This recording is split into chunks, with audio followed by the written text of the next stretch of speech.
Thank you, Presiding Officer. I fear this might be a little bit jarring after the last contribution, but I'm somewhat grateful to the Conservatives for having given us the chance to debate education today. But I have to say, I think their motion is a complete waste of Parliament's time. This was an opportunity for Stephen Kerr to dazzle us with his grand vision for Scotland's schools, to either put forward an alternative to the government's reform agenda or to detail what specific shape he thinks those reforms should take. But instead, we're debating a motion full of relentless negativity and not a single proposed solution. Bizarrely, the one demand in the motion is for the Scottish Government to bring forward an education plan. From Mr Kerr's opening speech, we get the impression that he's hardly noticed that the biggest set of reforms in at least 15 years are currently underway. Education in Scotland is being reformed. A new independent inspectorate is being established. The Scottish Qualifications Authority is being abolished completely, and a body fit for purpose is being set up to take its place. An independent review... I'd like to take an intervention in a moment, but I'll just make a little bit of progress. Thank you. An independent review of qualifications is taking place, and it's due to report this spring, and there's a national discussion covering the curriculum and everything which surrounds it. That is a major package of change, the most significant since the new curriculum was introduced. The Tories agree with plenty of this, or at least they used to.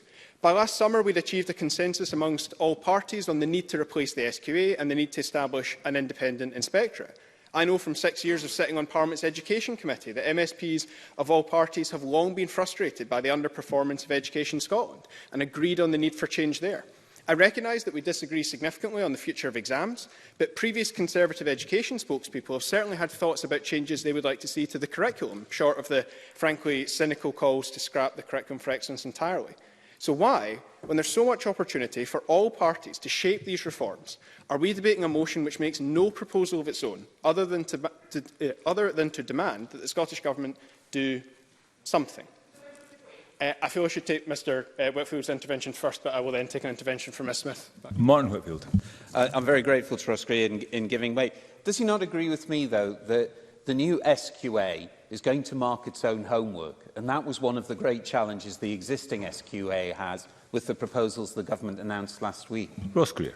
Thank you. I'm grateful for that intervention, because that was actually one of the recommendations in Ken Muir's report that I personally struggled with the most, and I made my hesitation about endorsing that recommendation clear to the Government and to Mr Muir, and it was for the reasons that the Cabinet Secretary set out, whereby if we split the functions and had one sit within the new Education Scotland, it in fact is going to sit far closer to government. It won't have the independence that we desire for it. And I haven't seen any suggestions that in fact that accreditation function should sit in an entirely independent body somewhere else. I think what we need to look at is, if we're having both of these sit within the same body, the qualifications agency that has greater independence from government, how do we create a silo between those two functions, a separation between those two functions, so that they are both sufficiently separate from government, but from each other as well? And that's an opportunity that we have through this reform process.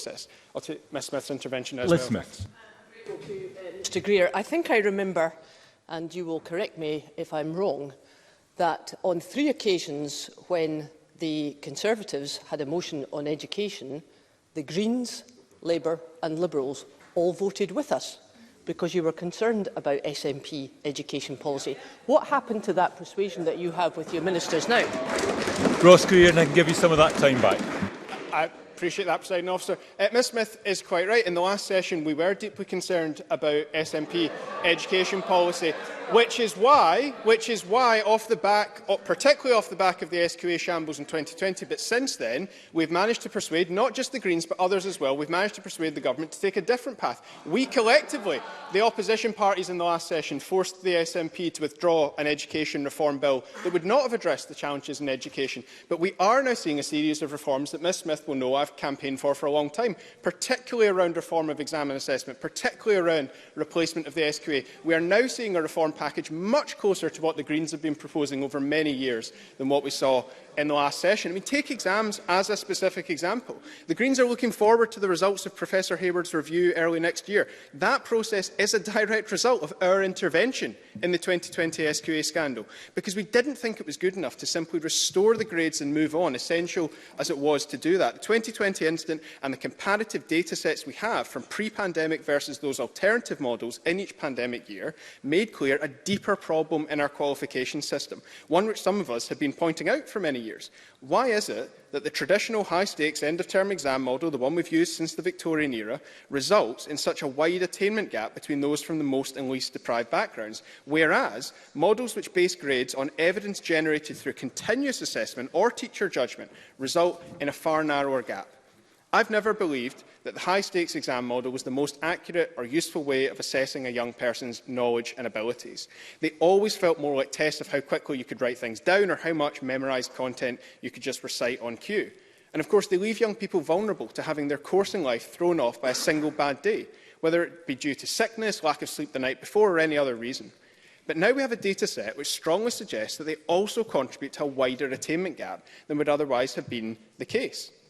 That shouldn't come as a huge surprise. There's plenty of evidence to show that young people from the most deprived backgrounds are more likely to experience a chaotic household situation and thus be more at risk of the kind of disruption which would hamper their ability to achieve their best at that one opportunity provided by the high-stakes exam system.